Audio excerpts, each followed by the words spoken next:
Hello, Edward here from 088, and this is our Discover Flex Range session. So in this session, we're going to be going through all of the fundamentals you need, right from getting your console, getting some lights patched in, right through to actually programming some cues. Okay, so before we dive straight in and have a look at the software, let's just clarify what our Flex Range is. So we got three consoles in the Flex Range: the Flex S24, the Flex S48, and then our full-size Flex. That's the three consoles we're going to be concentrating on today. Now, all three of the Flex Range consoles run the same software. They run our Zeros software. And in fact, there are some other lighting consoles that we make, and also some legacy consoles as well that we used to make, that also run the same software. Okay, and so this session will actually be useful to those consoles as well. But for the purpose of this, we will be concentrating on the three Flex Range consoles here. So let's have a bit of an overview then of where each of those sits in the range. And what I've pulled in here is fixture numbers. Fundamentally, let's talk about fixture numbers, because that gives you the best idea about where each one of them sits in the range. Now, firstly, what do I mean by fixture number? Well, basically any light or any device that you wish to control. We would call that a fixture.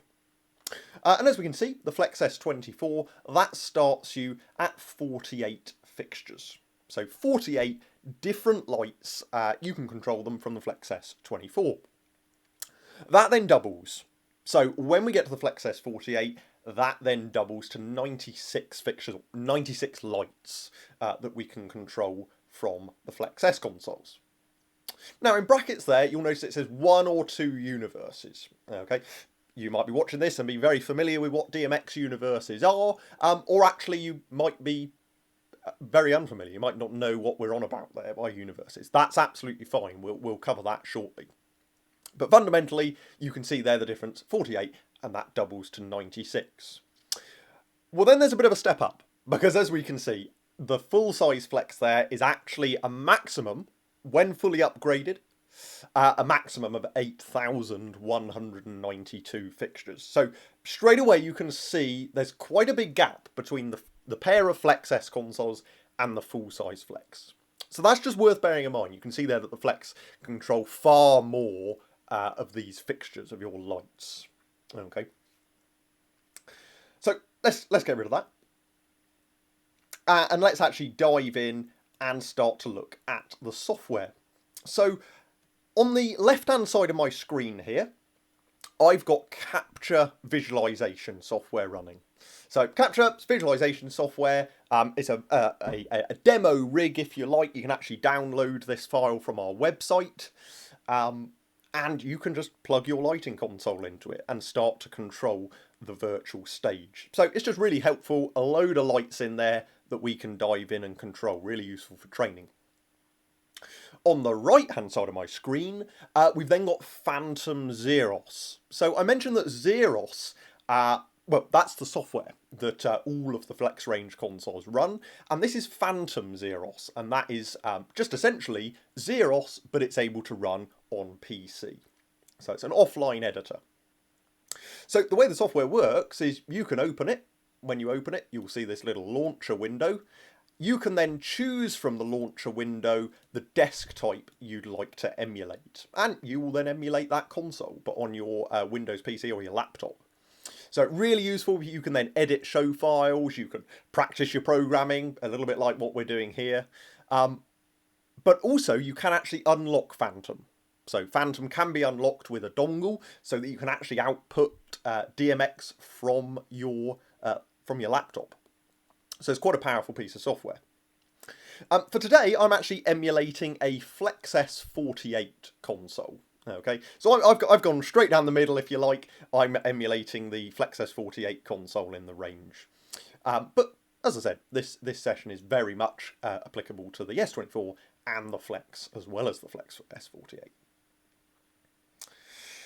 Great stuff. So let's, first of all, before we dive in too far, let's just have a bit of an overview of what some of the controls on the console do. So over on the left-hand side of the console, we have our multifunctional faders. Okay, 48 of them on the S48, 24 of them on the Flex and the Flex S24. Now they're multifunctional because they've got two key functions, and that is either channels or playbacks. Now by channels, we just mean individual controls of your lights, giving you access to the intensities, the brightness control for each of the lights that you have patched into the console. That's what channel faders are. They're controlling intensities of your lights. The other function, playbacks, well, that's anything that you might pre-program, and as the name suggests, it allows you to play that back. So you might be familiar with the term cues, cue stacks, submasters, effects, chases, the list goes on. But basically we call them playbacks. So any lighting states you might want to pre-record, you record those onto playback faders. Now on the Flex S consoles, you have 2 pages of playbacks. So that therefore gives you a maximum of 96 playbacks on the S48 and half that. It's 48 playbacks on the S24. The full-size Flex, well, you've got a page up and down button and you will have 10 pages. So 10 pages of 24, you'll have 240 playbacks to play with. Now I say that, but then just to the right of that, of the fader function button to toggle the function of those faders and the page button to change page, we then have our master playback. Now the master playback is just an extra playback. It's not a master intensity for the other playbacks. It is a completely new separate playback in its own right. The reason it's there is primarily for theatrical use. Because for theatrical use, you will typically just have one long list of cues, and you can just use the go button to advance through those cues. And so in situations where you've just got one long list of cues and it's all on one fader, well, you've got a dedicated fader for that purpose. To the right of your master playback, you've then got your command keys, your record, update, your deletes. We'll be looking at those later. And on the full-size Flex, you've also got a syntax pad. We won't be covering syntax in this session. Do check out our other sessions for that. The Flex entry-level session is a good place to head for that. Now, next thing we got then is our encoder wheels. So our 4 encoder wheels we can see here running along the bottom of our internal touchscreen. What they're currently doing will live update as you use the console. It might allow you to adjust colour controls, position controls, but also fade times as well, various timings and different controls like that. Which then brings us very neatly onto the touchscreen itself. I'm just going to go and close the front panel window. I'm going to close the front panel window, I'm going to close this window here, I'll explain what that is in a moment, and I'm going to open the internal touchscreen window. Now the internal touchscreen window, that's what I'm emulating here in Phantom. You've got the 4 boxes here running along the bottom, and they're going to keep you up to date with what your encoders are currently up to. So the touchscreen then, well, everything you need to see, every window that you need to see can be viewed on the internal touchscreen. And therefore you can use the console completely standalone without the need to worry about an external monitor. However, on the Flex S48 and the full-size Flex, you can connect an external monitor. Now what you would see on that external monitor, I can open a virtual external monitor here. And that's what we would see. So just to very quickly give you an overview of what we've got on the external monitor. The external monitor is made up of 4 key, what we call desktops, or layouts if you like. And the first one is your cues, and the cues consists of your output window in the top half, we'll talk more on that later, and the cues window on the bottom half, so it'll show you what your cue lists are up to. As you can see, we've got a fresh show file today, so nothing's programmed yet. Then we have our faders desktop, again, output window still on the top half, and our faders window on the bottom half. Really useful window, because this shows you exactly what your faders on the console are currently doing. So if you change page, if they change function, this window live updates and show you what's going on. Helps stop the need to get your LX tape out and a Sharpie and write all over the console. Everything you need to see is here. Then we got a couple of last desktops. We got palettes on our external monitor. We'll talk about what they are later. And also we can grab effects and groups on our external monitor as well. I'm going to go and close this for now. And I'm going to go and reopen my front panel. So if you've started the console, by default, the console won't know what lights you have got connected to your console. The console won't know what lights are there. And so we need to go through a process of telling the console what lights we have where. And by that, we call that patching. And the patching process is essentially going through that process of saying, okay, I want fader 2 on my console to physically control that light over there, for example. And that's how it works. Now, FlexS consoles and Flex as well have a feature called RigSync. Now, we won't go too much into RigSync today. Again, like I've said already, go check out our other videos that go in depth on RigSync. But basically, if your fixtures support RDM, which stands for Remote Device Management, you can simply connect them to the console without doing any configuration. Just connect it all up, power it all up. And the console will be able to discover those fixtures and patch them in automatically without you needing to do anything. So if you plug it all up, plug your system all in, the console will be able to discover your RDM enabled fixtures, automatically do all of that configuration for you and assign them to your faders.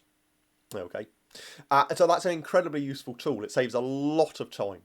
Okay, and as I said, if you've got RDM kit, you can do that. However, a huge number of fixtures you're going to be using varies from manufacturer to manufacturer of your lights, but a huge number of fixtures won't be RDM. And so you're going to need to know how to actually configure those, add them in manually. Okay, and so if you don't have RDM kit, we're going to need to go and patch some lights. Let's do that now. So I'm just going to go and turn this lighting state that's currently on off. And let's actually start to have a look at the patching process. So to do that, go and tap the Setup button on your console. So that's bottom right of your console on a FlexS, or just to the left of the touchscreen on a Flex. And pressing Setup takes us to the fixture schedule. What I'm going to do for the purpose of this is reopen the external monitor, because it will help us see things a little clearer. In here, the fixture schedule is just a big old list really, a big spreadsheet of all of the lights currently patched in the console. Okay, we've got loads of stuff in here because I'm using a show file, a pre-existing show file. Okay, that's why there's loads of stuff already here. I'm using a pre-existing show file. But what we'll do is let's delete some of these fixtures and we can then go through the process of actually adding those back in. So to delete fixtures, first thing we need to do is tell the console what ones we want to get rid of. And that's done through selection. Now we're going to be talking about selection a little bit later on. But first of all, we need to select the lights that we want to get rid of. And then we'll re-add them together. So if you're on the full-size Flex, you can use a syntax command. What you can do is say 1 through 10, enter. And that would select lights 1 through to 10, for example. I will just be getting rid of lights 1 through to 10 for this. Or you can use the channel buttons on your console. So if I go and click channel buttons 1 through to 10, as I click those, it's selecting the lights and bringing them in to my fixture schedule. I can also actually press and hold the first button, tap the last, and I can select a range of fixtures at once as well. So now I've selected those lights, and I've just got lights 1 through to 10, 1 through to 10 selected. So let's grab 1 through 10, enter. Use a little bit of syntax there. I can now get rid of those lights. So when you've selected the lights you want to get rid of, go ahead and hit delete. Now the console's going to say, are you sure? Really important pop-up to be aware of. When you're deleting fixtures, you're not just hiding them or deleting them and so you can't see them. You are removing them from all programming that you might have already done with them. So it's really important to be aware of, don't just do this and click OK without thinking about it. Just be aware of what you're doing. But in this case, yeah, sure. Let's get rid of those. So I'm going to get rid of those. Now I've done that, I can go to add fixtures. So if you need to add fixtures in from a fresh console, you will dive straight in here. And this gives you access to the Xeros fixture library. In here, we've got over 20,000 different fixtures in here for you to go and find from the manufacturer that you need. So in here, we've got 3 columns. The fixture manufacturer in the first column, then the fixture model, and then the mode. Talk about mode in a minute. So I can actually go and search for the manufacturer I need. So I'm going to search for Clay Packy in this case here. If you don't have a keyboard connected to your console, just go and hit the ABC button, and that will bring up an on-screen keyboard for you to use instead. So I'm going to search for Clay Packy, and the fixture that we want today is a Ladle Wash K20. That's the one I'm going to choose today. So that's the manufacturer, that's the model. I'm then going to choose the mode. So the majority of lights you come across, the majority of fixtures you come across, there's going to be multiple different ways that they can be operated in. Okay, so they're not just all, I mean some are, but a lot of them you can choose how you operate them. Whether you operate them in a more simplistic way, or you have access to absolutely everything, what might be called an extended way. Now, the key difference is how many control channels that method of that method of controlling the lights consumes. That's kind of what the decision you need to make. So in this example here, we can see that the extended mode, which is currently selected, uses 131 channels. Okay, whereas the standard mode only uses 20. Now, why is that relevant to us? Why do I care? Well, I'm going to choose the standard mode and click Next, and this will help us explain it a little bit further. Because when I'm in this window, I can go to the Universe Preview.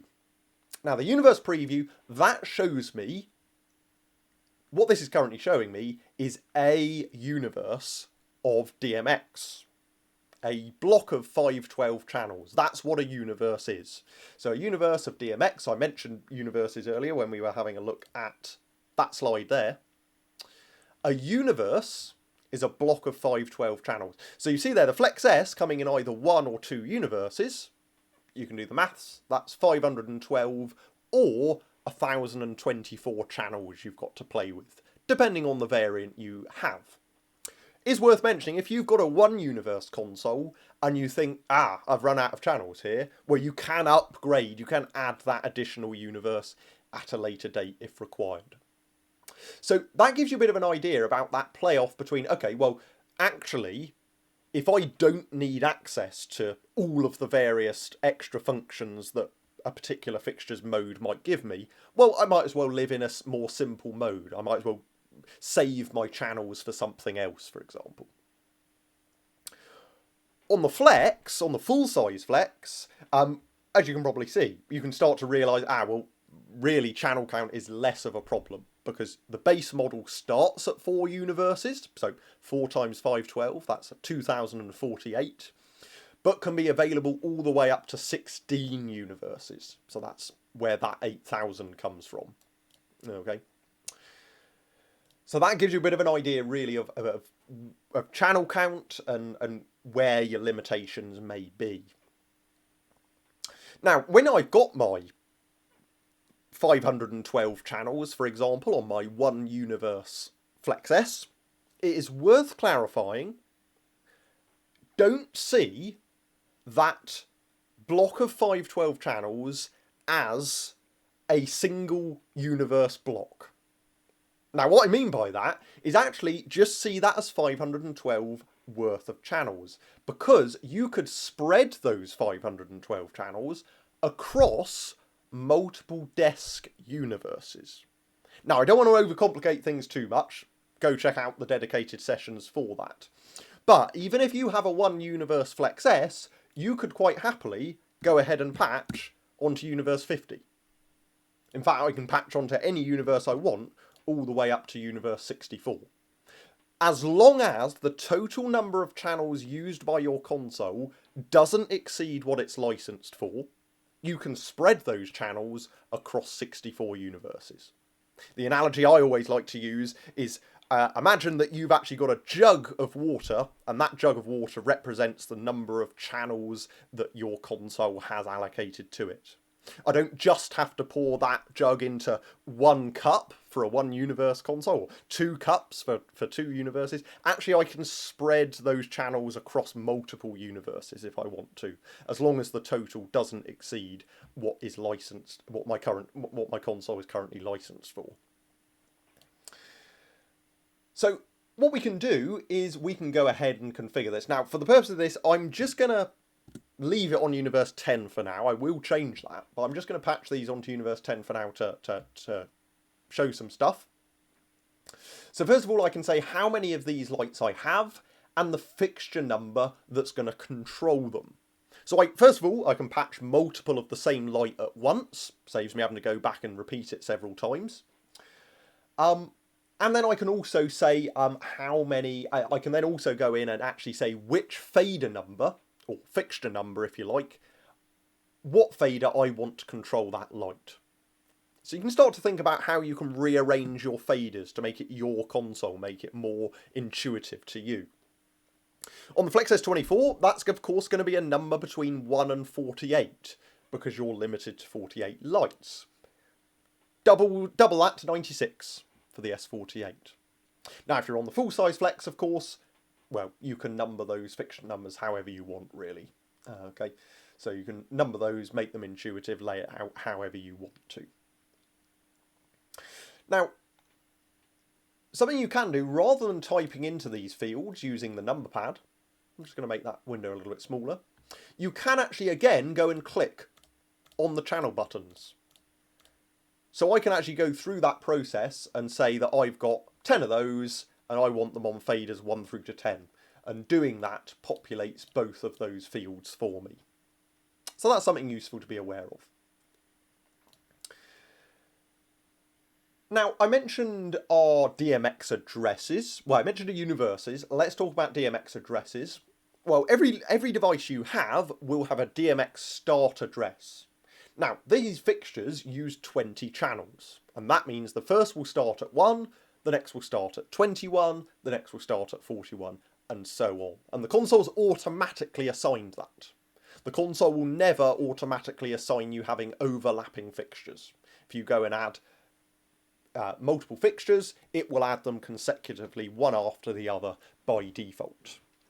But what I can do is I can take a look at this patch offset field. Because what I can do is I can actually space out my fixtures. So I could say I want to have a patch offset of 30. Now doing that, you can see I've now got a couple of options here on the start addresses that I could use for these lights. So I could say 1, 31, 61, or if you're somebody who prefers to address your fixtures ending on a 0, I get 1, 30, 60, 90, etc. And so kind of it's up to you really on how you address your lights. The main reason the patch offset field is there is to make your life easier and to address fixtures, to have their start addresses on some kind of easier to digest numbers, as it were. So you can customize that patch offset to put in some spacing. I'm going to put that back to 20. It's a 20 channel fixture, therefore the minimum patch offset I can have is indeed 20. And I'm actually going to put that back to universe 1. When I've got all of that populated, I can go ahead and click finish. And that adds my lights into my show, and I can now see them in the fixture schedule here. Now they're in the fixture schedule, well, I can edit any of these fields I want. I can change the fixture to a different type of fixture if I want to. I can edit the DMX address of that fixture. I can actually change the fader number, the channel number. So I could say, well, actually, I want this fixture to be controlled by fader number 20, for example. So I can go in and edit that if I wish to. Something that's really useful in here is to give your fixtures a custom name. By default, they're going to use the model number, but I might actually want to give these a slightly more useful name. Maybe I'm just going to call those movers, for example, so that on my screens, that fixture number has a slightly more, maybe useful name to me. And that is the patching process. So we add it in, and we can then edit the fixture in the fixture schedule afterwards if we wish. Great stuff. Now I'm just going to go and clear all of my programming that's already in the console, and that will now allow us to work from afresh, really. We can now work through with our newly patched fixtures and start to program them up. So I'm going to go and tap my setup button to save all of that and come out of setup. And you can see in my output window, I have my movers. My custom name, I can see my movers. So what is this output window showing me? Well, if I go and open the, just work on the internal touchscreen here, I can see my output window. If you're using a FLX Range console without an external monitor connected, you can do a Shift and View. That's a useful shortcut to take you to the output window, Shift and View. Now we're here, I can actually dive in and start to push up the faders of my movers that I've just patched in. And as you can see, as I do that, I've got the direct intensities of my lights coming on stage. And in my output window, I can see the intensity percentages of those lights getting displayed, whatever percentage they're currently at from my channel fader. As you can see, they're obviously displayed in red. You're going to see different colours in here. As you use the console, as you start to program things, you're going to see different colours in the output window, which will indicate where that light's coming from, what's currently controlling it on the console. And you'll get familiar with what means what. Fundamentally, though, one of the most important colours is the red, and that is a manual control value. Okay, so a value that you adjust manually will be displayed in the red. Now, what you might have also noticed as I've gone in and pushed those lights up is I've got this orange box appeared around all of those lights that I've adjusted, and that is also duplicated, if you like, by the LEDs in those fixtures channel buttons. They've also illuminated. So the orange box around the fixture number is actually correlating to these LEDs being on. Now what that means is the fixture is selected. So when you push up lights on the console, they will automatically select for you. So push up a light, it will select. And you might be thinking, well, why is that useful? Well, when you select a light, you tell the console what light you want to control. And that then allows the console to give you access to the colour controls of that light, or the position controls of that light. So by pushing up a fader, it will automatically select, and therefore automatically show you the available controls that light has. So on FlexS consoles, those available controls are shown at the top of your touchscreen there. If you're on the full-size Flex, you can use the dedicated attribute buttons down the right-hand side of your internal touchscreen, your colour, beam, shape, and position. And that allows you to access all of the various controls your lights might have. Now, another control you can use when you've got lights selected is your intensity wheel. So if you press the Z key on the console, the very first encoder wheel you will see is an intensity wheel. And if you go in and dial that with your encoder wheel, you can adjust the levels of all of those lights at once. You can adjust the intensity of all the currently selected lights at once. And you can see there, it's kept all of those levels relative to one another. So that's really useful because you can create a lighting state, and if you need the whole thing slightly brighter or the whole thing slightly dimmer, you can then dive into your intensity wheel and just nudge that up or down. And it keeps everything nice and relative and balanced. So that's one of the first things you can do with your selection. The eagle-eyed amongst you will have noticed that your clear button on the console has lit up. Now the clear button will light up to let you know you've got these manual red values present. And you might be thinking, well, yeah, I know I have, I've just pushed up my faders. Well, that's useful because red values, red manual values, have the highest priority on the console. And so our clear button there lets us clear out our manual values to let our cues take control of our lights instead. So that's just worth bearing in mind. We'll look at that in action when we actually start to program some cues. But that's why we're seeing our clear button lighting up. Another thing to take a look at before we actually dive in to have a play with colours and positions and things like that is let's take a look at groups. Now, of course, what I've done there is I've gone and pushed up faders 1 through to 10 all together, so I can grab control of all of those lights in one go. Well, I can kind of save myself a bit of time, and that's because I can use groups. So on FLX consoles, you have your dedicated groups tab. That's the little icon at the top here. And on Flex, as part of your syntax pad at the bottom of the console, you have a dedicated group button.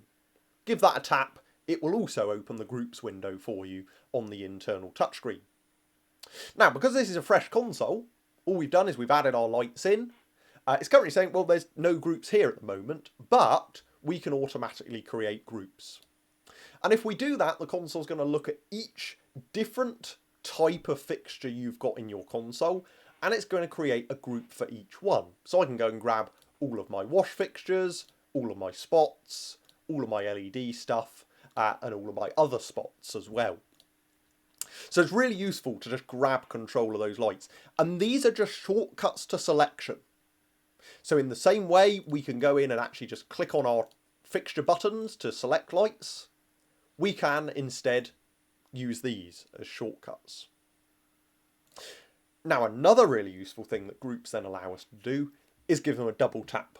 Because if you double click on a group, it will turn the fixtures in that group onto full. So you can very quickly grab control of a group of lights and turn them on. So that's really useful.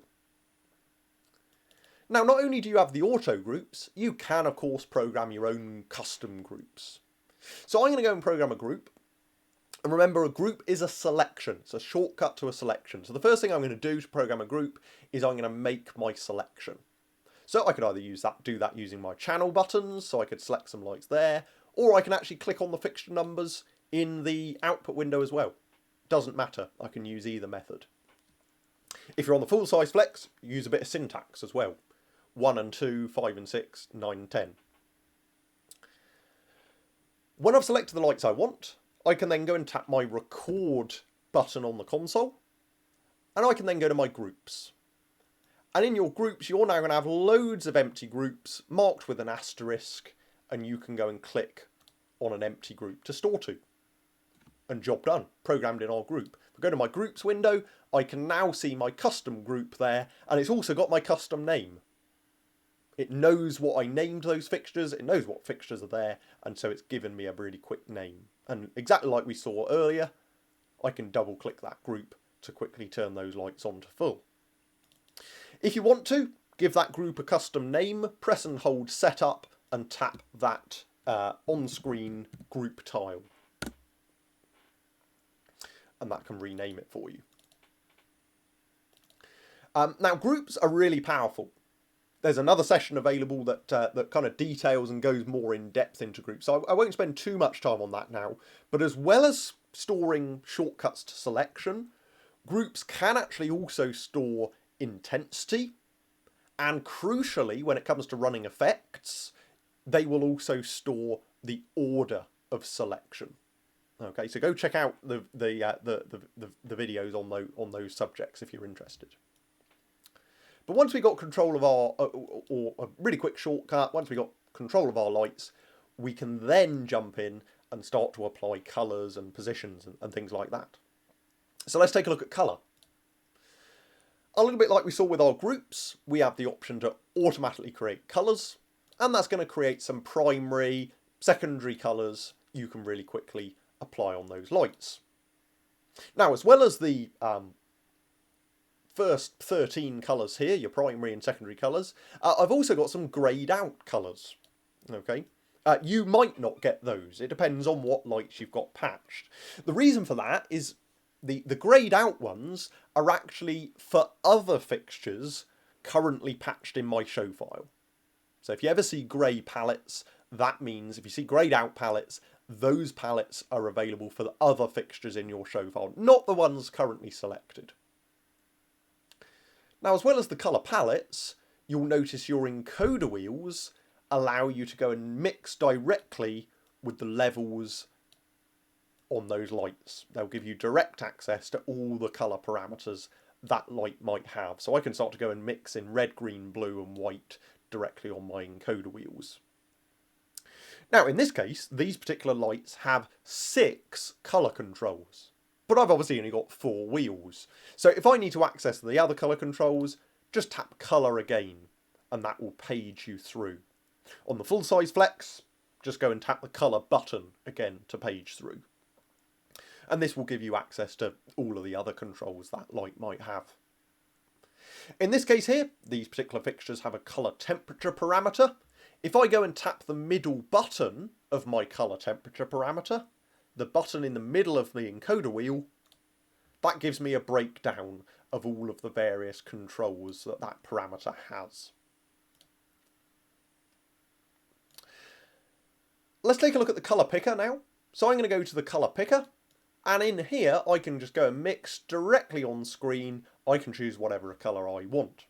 Now, if you've got the luxury of using a real console rather than a laptop, you can use multi-touch directly onto your touchscreen, and that will allow you to fan and spread colours across your fixtures.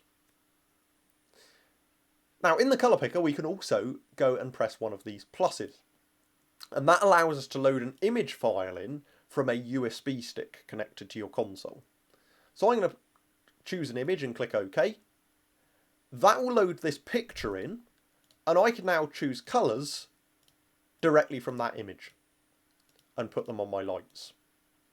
So that's a really powerful tool for theatre, but also corporate events. Load in a company logo and you can pick colours from the company logo. When you've chosen a colour you like, hit your record button and store that as your own custom colour. And I've stored that in. To name a colour palette, just like we did with our groups, hold setup and tap your on-screen colour. If you want to delete a colour palette, and it's in fact the same if you want to delete a group, tap the delete button and then tap the palette that you want to get rid of, and you can then confirm that yes or no. So as well as the colour picker and the image picker as well, we've then also got filters. We've got mood boards by Lee Filters. So Lee Filters have grouped some of their gel numbers, and you can then go and find a mood that you're trying to recreate, such as moonlight, and there's going to be a few colours that work well to represent that. Helps you out with your lighting designs. Now, if you're on the full size Flex, you will actually have access to the full Lee Filters library, as well as the mood boards. So you'll have access to all of the Lee Filters, and also Roscoe and Apollo filter libraries as well. So you'll have various filter libraries on board. So that's all of the colour controls we've got. Lots of different ways of colour mixing on our fixtures. We then come to the beam tab. So beam, this is where you control things like lenses, shutters, and also control channels that your fixture might have. So as you can see, these particular fixtures, let me go and put them in a brighter colour. Let's brighten them up. These particular fixtures have a zoom, so I can actually go straight in on that encoder wheel and adjust the zoom on those fixtures.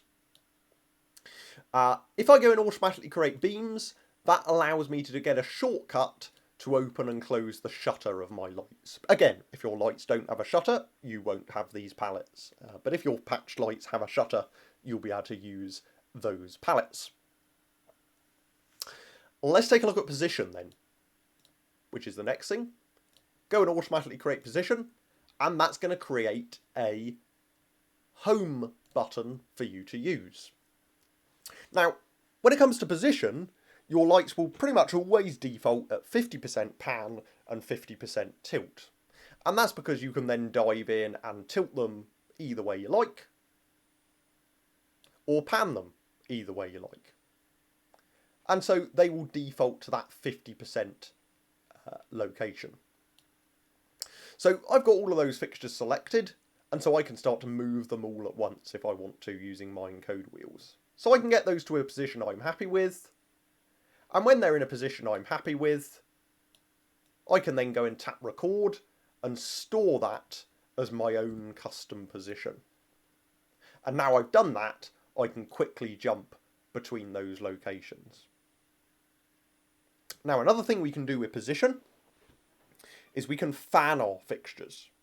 So if you hold shift and dial the pan encoder, you will fan those values across your lights. You're not controlling all lights at once anymore, you're fanning them.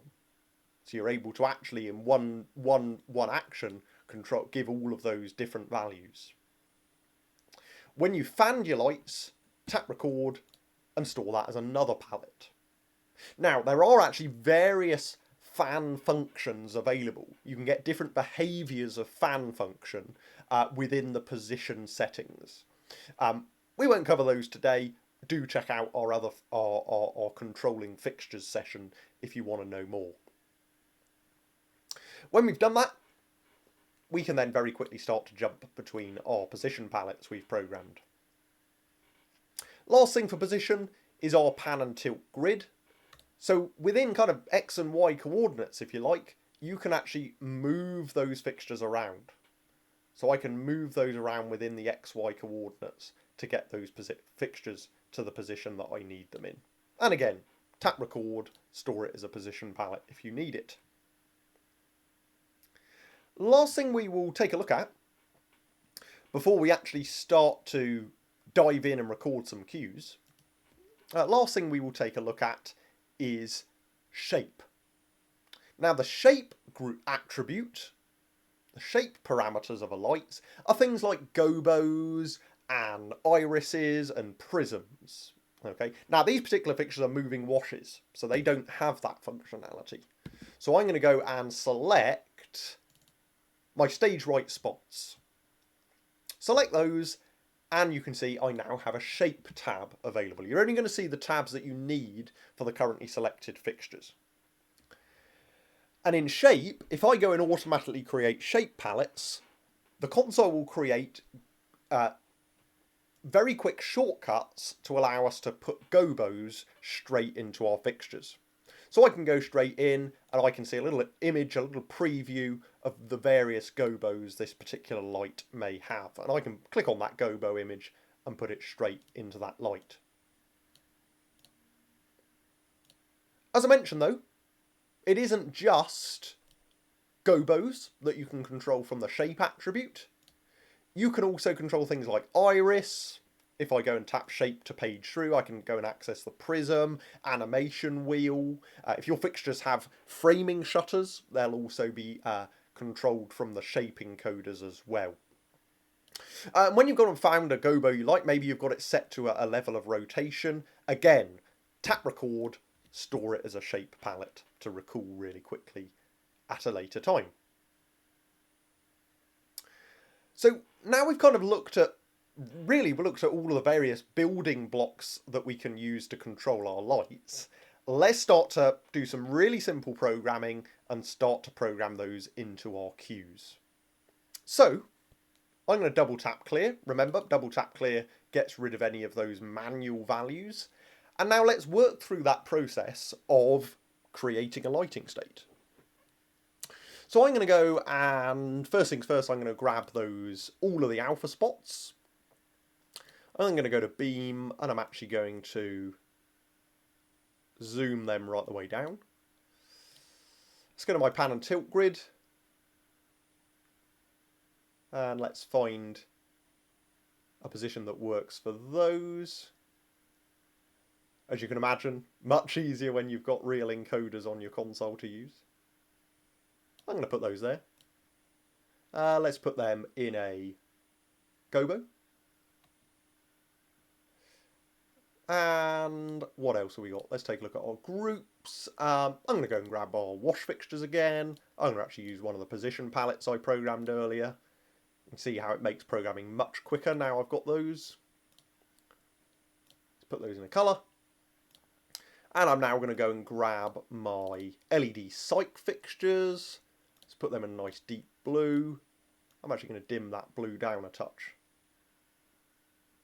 That's great. And lastly, let's take a look. I think fixture 35. I'm going to click on 35. And I'm actually going to push up its fader.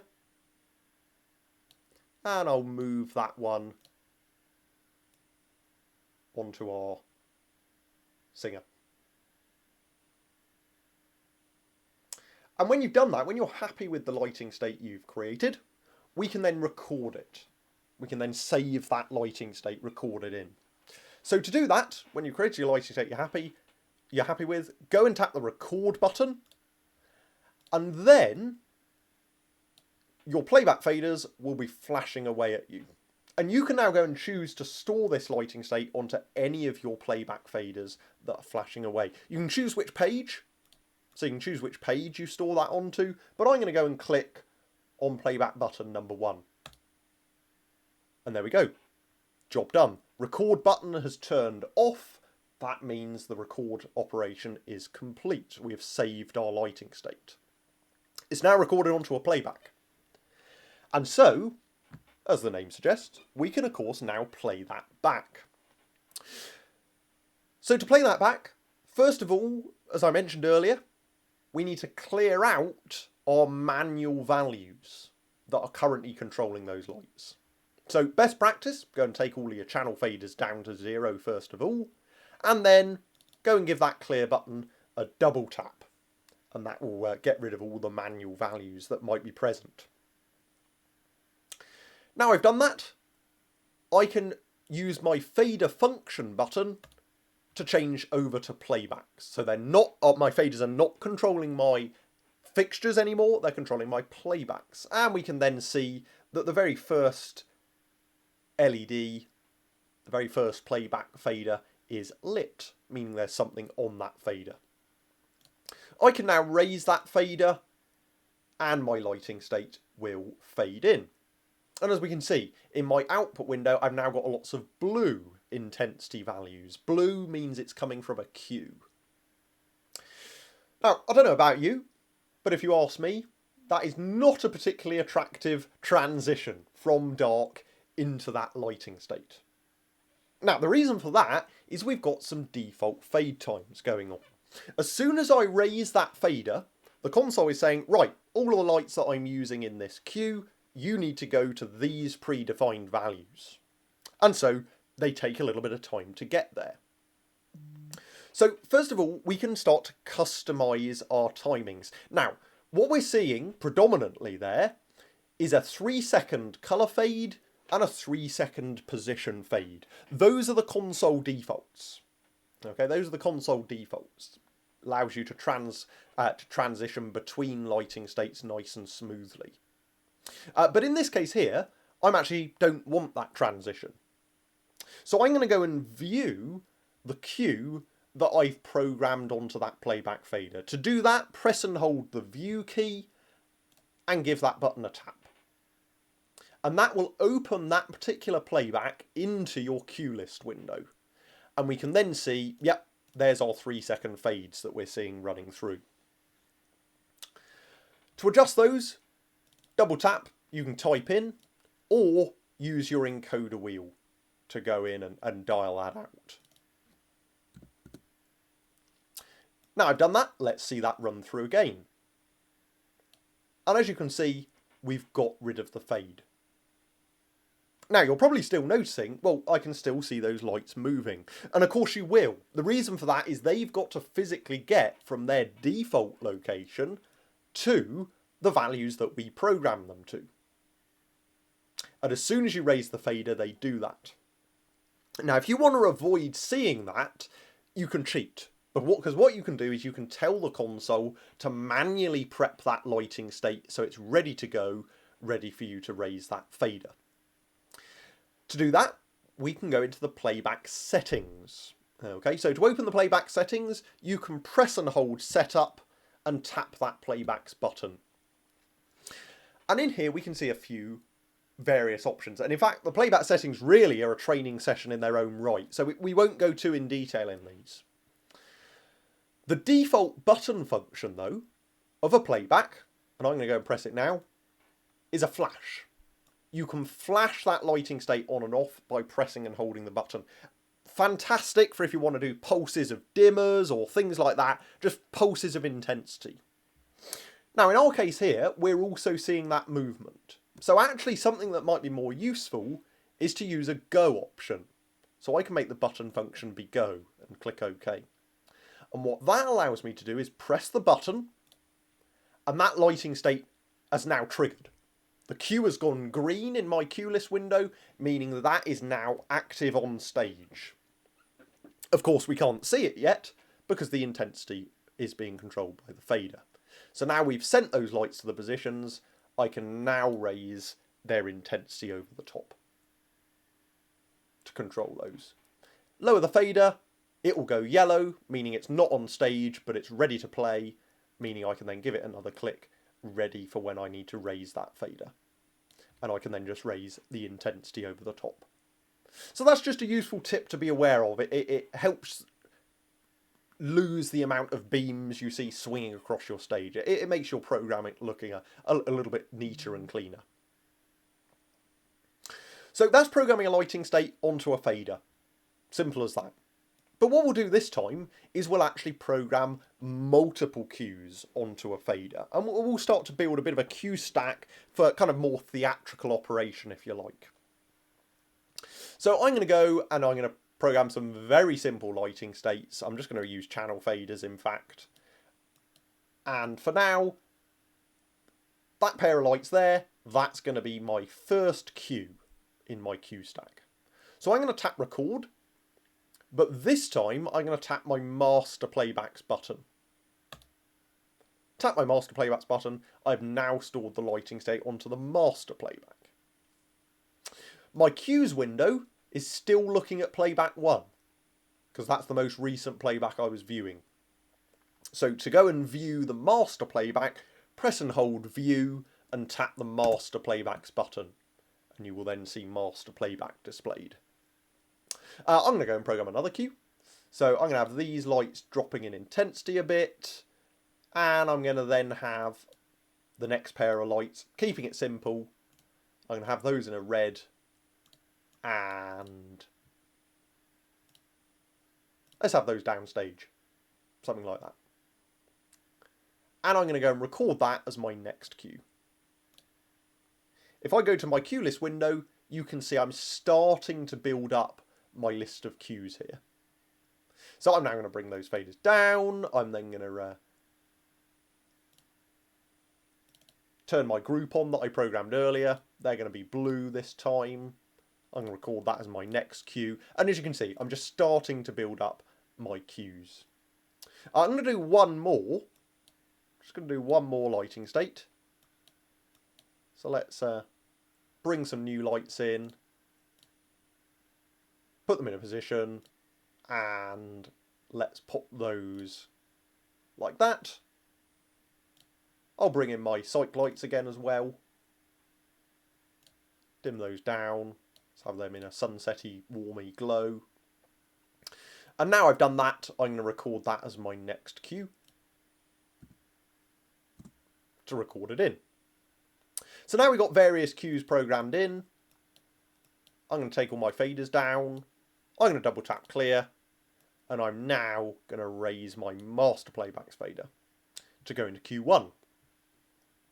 As we can see, the green row, that's the cue we're in. The yellow row, that's the cue we're going to go into when we press our go button. Arguably one of the most important bits of this window is the cue name. So you can go and give every cue that you program in a custom name, so that you know what it is and when it's going to run. So to name it, give a double click on the name field. If I press my go button now, I now transition to my next cue. The lights fading up, they took 3 seconds for their intensity to raise up. The lights that faded down, they took 3 seconds. And you'll also see any lights that faded down will be displayed in green. Okay, so the way of remembering that is blue is lights fading up towards the sky, green, lights fading down towards the grass. We can also see here there was no beam information, no shape information in the queue, but there is position and colour. The fixtures are not in their default location and they're also in red in this case here. I'm going to press go, and I then fade into my next lighting state. And as you can see, I can just continue to start to run through that and fade through my different lighting states. Any of these fields, queue timings are editable, as we've already said. Give it a click. You can use the encoder wheels to adjust that. The first encoder will just be labelled fade. If you adjust that, you will adjust the up and the down together. So that's a useful way of keeping the up and the down in sync. You can also delay as well. You can also put a delay in. So in my case, let's find a good example of this. So in this case here, I could actually say the fixture's fading up, I want to have delay of 3 seconds. Now if you click the middle button of a fade time, encoder, that allows you to type the fade time in using an on-screen number pad. So I've got a fade of 3 seconds, a delay of 3 seconds. So let's see that run through. There's Q1. Fixtures fading down, I'm going to press go now. Fixtures fading down are going to take 3 seconds. Fixtures fading up will be delayed by 3 seconds, and then they will fade up. So you can start to have, it can start to look like there's 2 queues running, all from a single queue. And that's by being a little bit more clever with delay times. And so that's our queue list options. So we've recorded a queue there. We've also looked at fade times, we looked at naming our queues. What we can also do, of course, is update an existing queue.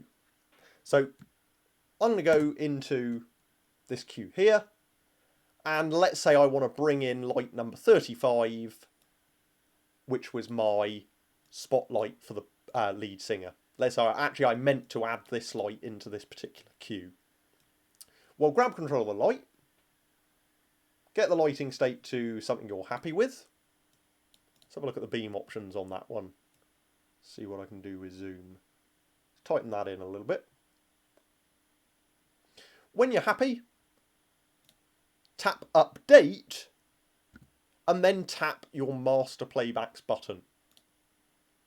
And there we go, job done. So all I did there is I went into the queue I wanted to edit. I made my manual changes, tapped update and tapped the master playbacks button, and that updated the queue that I was currently in. And you can see now, I now have a beam time appeared.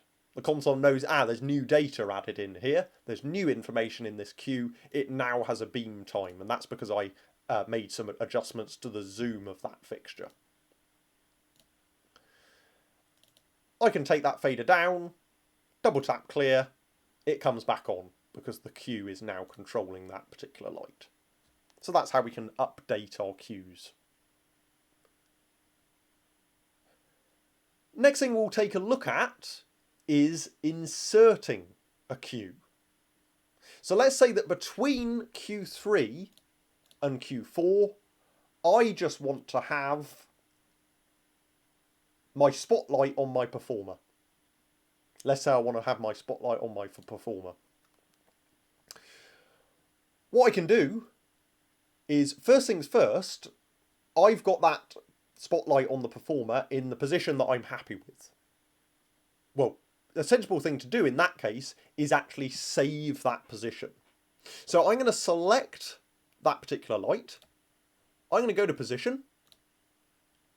And I'm going to make sure that I actually save that position. I've got it where I want it there. I want to save it. I might fine tune it slightly. That'll do. I can now tap record and store that as my own position. That way, I can turn my master playback off. I can now really quickly grab control of that light, turn it on, and take it straight back to that position it was in. And let's say that I want this lighting state here to go between Q3 and Q4. Okay. So to do that, what you can do is press record. Now, if you would press the master playbacks button, you would of course stick this at the end in Q5. But I actually want this in between 3 and 4. So I need to type in record 3.5. Now, if you're on the Flex, you have your dedicated syntax pad to allow you to do that. For Flex S, tap your Z button and you can then use the on-screen number pad. So I'm going to type in record 3.5 and tap your master playbacks button. And as you can see, that's now recorded a Q 3.5.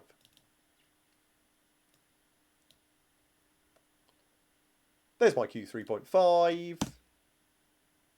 Press my go button. There's my Q4.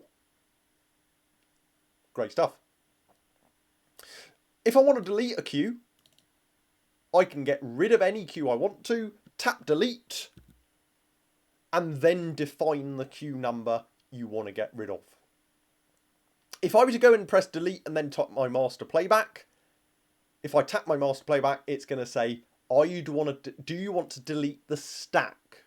Well, no, I don't. I don't want to delete the whole stack of cues. I want to delete a single one of them. So if I just want to get rid of 3.5, for example, I can say delete, and like we did already, I can then type in the cue I want to get rid of and tap the playbacks button. It's now going to say, are you sure you want to delete cue 0, which is the master playback. It's the master playback cue number 3.5. And I can say yes. It's worth mentioning, when it comes to cues, you can actually record to 2 decimal places.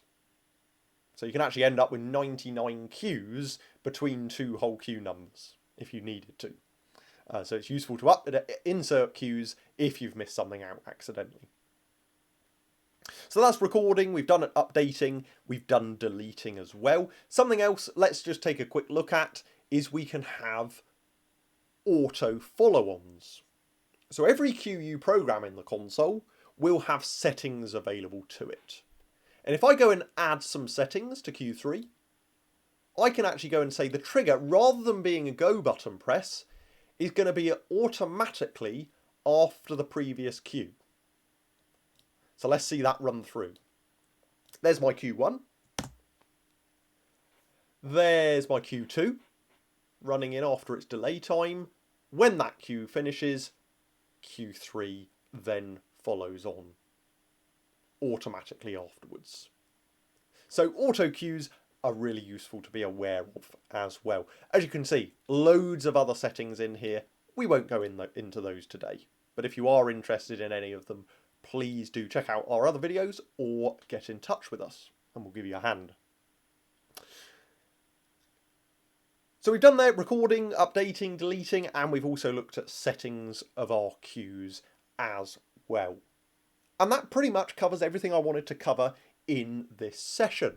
We've looked at patching our fixtures in the first place, controlling intensities, looking at groups, all of the various fixture controls we got available, and then we've started to look at programming these into cues and playbacks. Okay. By no means have we looked at every feature on the console. By nowhere near have we done that in the past hour or so. So do check out our other sessions if you want to learn more. Last thing I'll kind of mention just before we go, always important, make sure you save a copy of your show file. The console will only have the current show on it at a time, so make sure you make backups to your USB sticks. To do that, go into Setup, and you've then got the save and the load options. So you can then go and save this show, give it a name, and you can then save that show to USB. Click save, and it will save that in. You can then go to load, find that show, and load it in if you wish to. And so that's saving and loading. When you load in a show, it will wipe the show that's currently on the console. So that's just something to be aware of. But when you've done all your programming, always a good idea, make a backup to your USB stick. And that is everything I wanted to go through. That is everything I wanted to go through in this session. I hope you found that useful. We've gone through that process of, from a fresh console, adding in lights, going through that process of building up some palettes, and starting to program in some basic cues into your console. As I've mentioned throughout this, do check out our other sessions if you want to learn more, or please don't hesitate to get in touch. Drop us an email to support@088.com and we'll be able to help you out. Hope you found that useful. Do check out our other content, and we'll see you in the next session. Thanks very much. Bye bye.